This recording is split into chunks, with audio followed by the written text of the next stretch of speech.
Bombshell.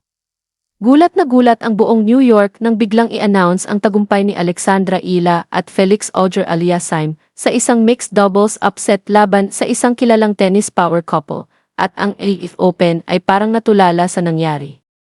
Hindi ito normal, isang 21 anyos na manlalaro mula sa Pilipinas at ang kanyang Canadian partner ang nakagawa ng imposible. Ang husband and wife duo na inaasahang magdodominate ay tuluyang naipadala sa kanilang opisyal na doubles debut, at ang Iila effect ay tuluyan ng sumakop sa Flushing Meadows. Walang nag-akala na magtatapos ito sa ganitong paraan. Isang wildcard entry, isang 24-time Grand Slam champion na naghihintay sa susunod na round, at isang Pinay-superstar na patuloy na pinapatunayan na siya ay nararapat sa piling ng sports royalty. Noong i-announce ang draw, may isang match agad na kinasirkluhan ng buong tennis world, Svitolina at Monfils kontra Ila at Auger-Aliassime. Ang mag-asawa ay sumasagisag sa lahat ng dahilan kung bakit nakakaakit ang mixed doubles, experience, chemistry, at ang klaseng star power na nagpupuno ng stadiums. Si Monfils, ang minamahal na French veteran, ay naglalaro ng kanyang farewell season, kaya ang ATP Open na ito ang kanyang huling appearance sa Flushing Meadows. Ang kanyang career ay pinangalanan sa breathtaking athleticism, mga highlight reel shots, at isang kasiyahan sa laro na ginawa siyang isa sa pinakamamahal na manlalaro sa tour. Si Svitolina, ang Ukrainian star na umabot na sa semifinals ng Wimbledon at ATP Open, ay dating world number 3 na may malalim na Grand Slam runs. Magkasama, sila ay isang formidable challenge. Pero ang challenge ay may kasamang komplikasyon dahil ang power couple ay may isang problema, ang format. Revamp ng ATP Open ang mixed doubles event noong 2025 na pinaikli ang mga labanan sa best of 3 sets na may 4 na games kada set, may match tie-break sa 4-4, at isang 10-point match tie-break kapalit ng third set. Ang final lang ang lalaruin sa 6 na games kada set. Ang format na ito ay pumapabor sa mabilis na simula, agresibong laro, at mental sharpness kaysa long-haul endurance. Si Ila at Auger-Aliassime ay ginawa para sa ganitong eksaktong sistema. Parehong dumaan sa malalakas na performance bago ang labanan. Si Ila mula sa kanyang historic Washington title at Wimbledon run, si Auger-Aliassime mula sa Cincinnati campaign na umabot sa round of 16 na. Sila ay bata, gutom sa tagumpay, at handang ipakita ang kanilang sarili sa pinakamalaking stage. Ang maganda dito, ang paglalaro ng mixed doubles ay nagpapapanatili sa iyo sa competitive mindset, ani Auger-Aliassime sa isang interview. Iba ang feeling kapag nasa loob ka ng court at may taong gustong talunin ka. Para manatiling nasa touch na yon sa loob ng isang linggo, ang mixed doubles ay hindi rin kasing pressure ng singles, kaya sa tingin ko napakalaking bagay yon. Ang wildcard entry sa 16 na team main draw ay nagbigay sa kanila ng pagkakataon. Ngayon, handa na silang ipakita sa tennis world na nararapat sila doon. Ang power couple na hindi makasabay ay malapit nang malaman ang isang mahirap na aral. Sa format na pumapabor sa bilis at agresyon, ang kabataan at kagutuman ay maaaring maging ultimate advantage. Si Ila ay gumagawa ng kanyang mixed doubles debut sa isang Grand Slam. Si Auger-Aliassime ay excited na maranasan ang tinatawag niyang Ila effect mismo. At ang Arthur Ashe crowd ay handang maging saksi sa isang espesyal na sandali. Noong tumapak si Alexandra Ila at Felix Auger-Aliassime sa court ng Arthur Ashe Stadium, may isang bagay na agad na halata. Hindi ito basta random na pagkapares. Ito ay isang partnership na may pundasyong mas malalim kaysa naiintindihan ng karamihan. Ila Auger-Aliassime tandem ay nakatanggap ng wildcard sa 16 na team main draw, at nakaharap nila ang isa sa pinaka-intriguing na pagkapares sa buong torneo, ang mag-asawang Elina Svitolina at Gal Monfils.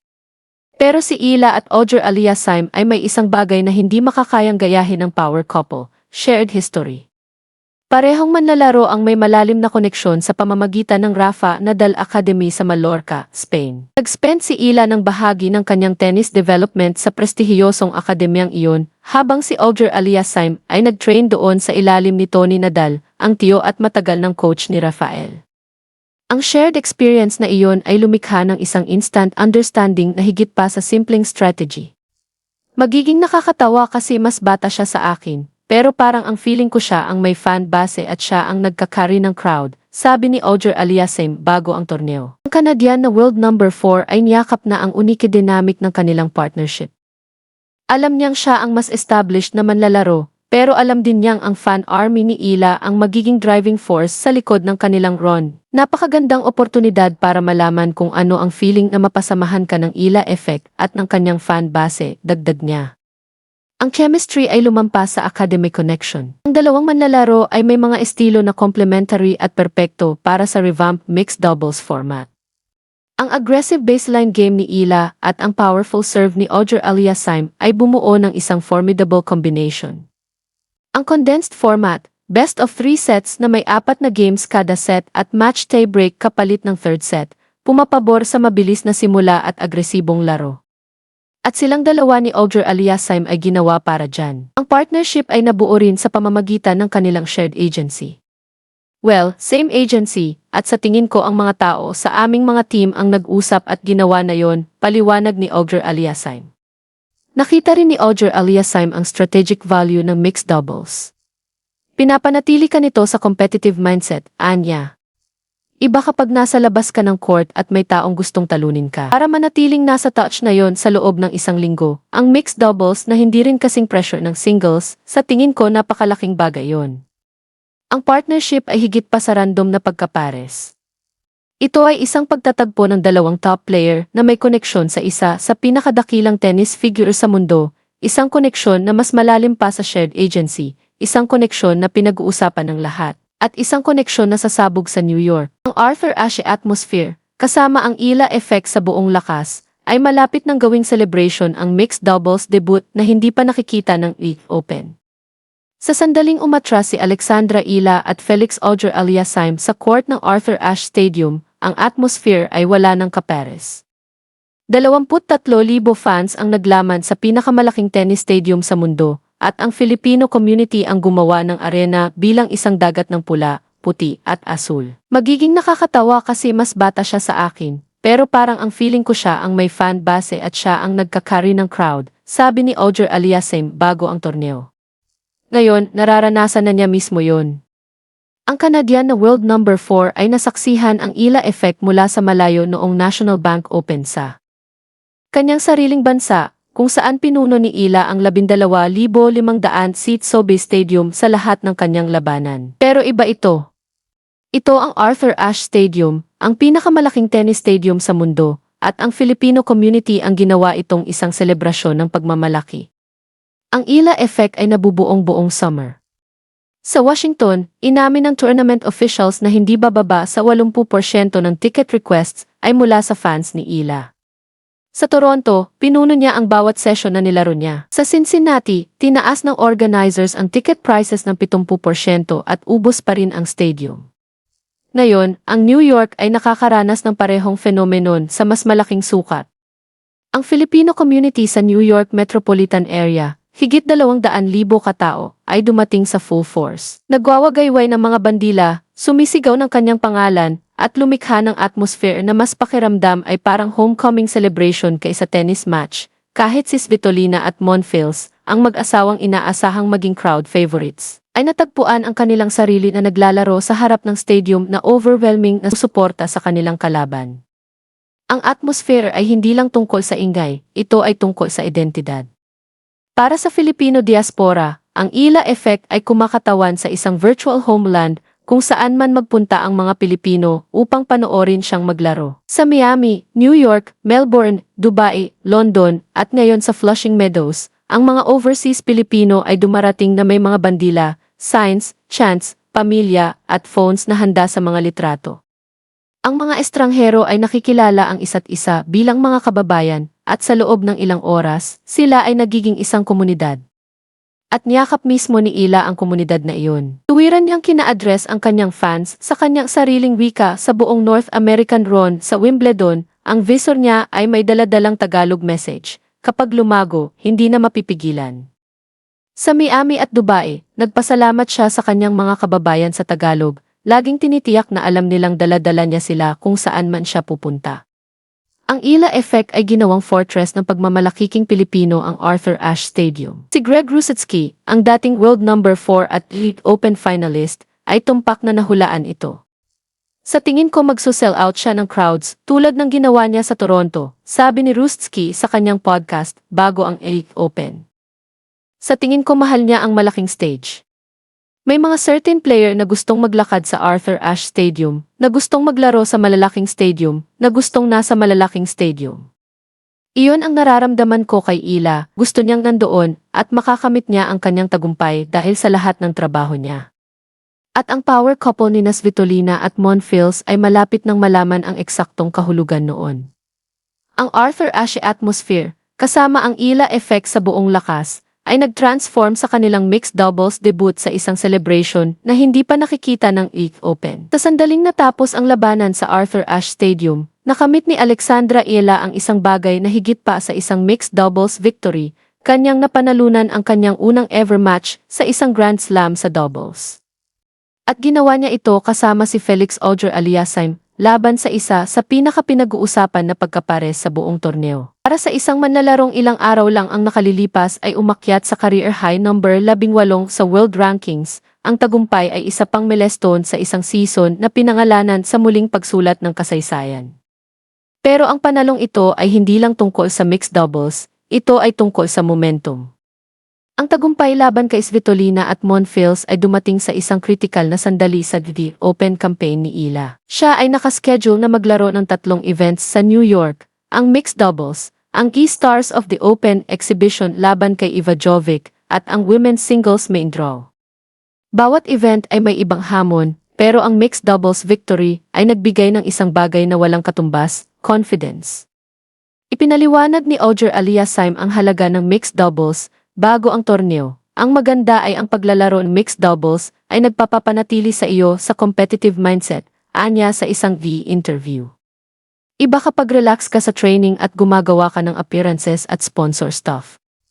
Iba kapag nasa loob ka ng court at may taong gustong talunin ka. Para manatiling nasa touch na yon sa competitive mindset sa loob ng isang linggo, ang mixed doubles na hindi rin kasing pressure ng singles, sa tingin ko napakalaking bagay yon.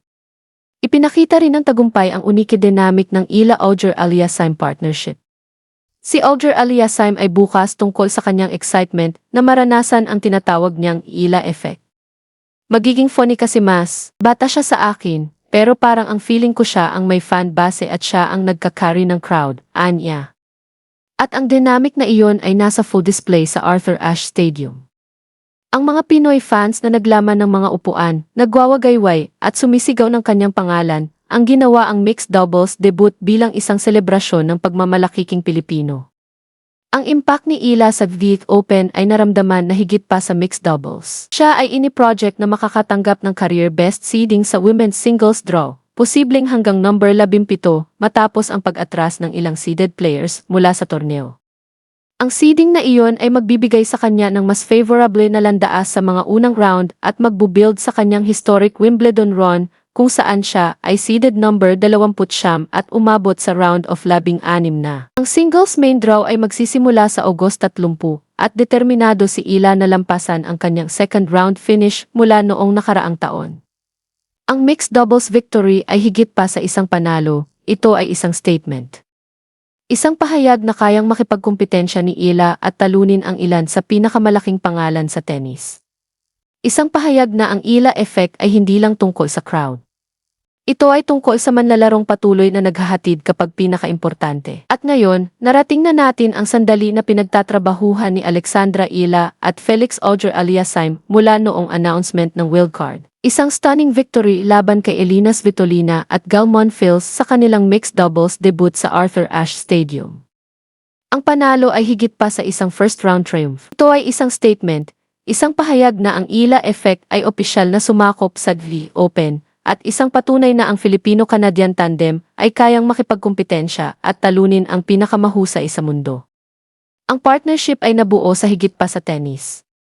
Parehong manlalaro ang may malalim na koneksyon sa Rafa Nadal Academy sa Mallorca, Spain. Nag-spend si Ila ng bahagi ng kanyang development sa prestihiyosong akademya, habang si Auger-Aliassime ay nag-train doon sa ilalim ni Tony Nadal, ang tiyo at matagal ng coach ni Rafael. Ang shared experience na iyon ay lumikha ng instant understanding na lumampas sa simpleng strategy.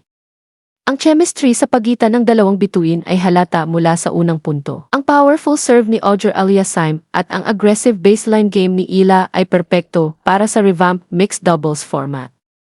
Ang condensed format, best of 3 sets na may 4 na games kada set, match tie-break sa 4-bawas-4, at 10-point match tie-break kapalit ng third set, pumapabor sa mabilis na simula at agresibong laro. At silang dalawa ni Audrey Aliassime ay naghahatid ng eksaktong yun. Atmosphere sa Arthur Ashe Stadium ay may mahalagang papel. Ang Ila Effect ay ginawang pinakamalaking tennis stadium sa mundo bilang isang dagat ng mga Philippine at Canadian flags.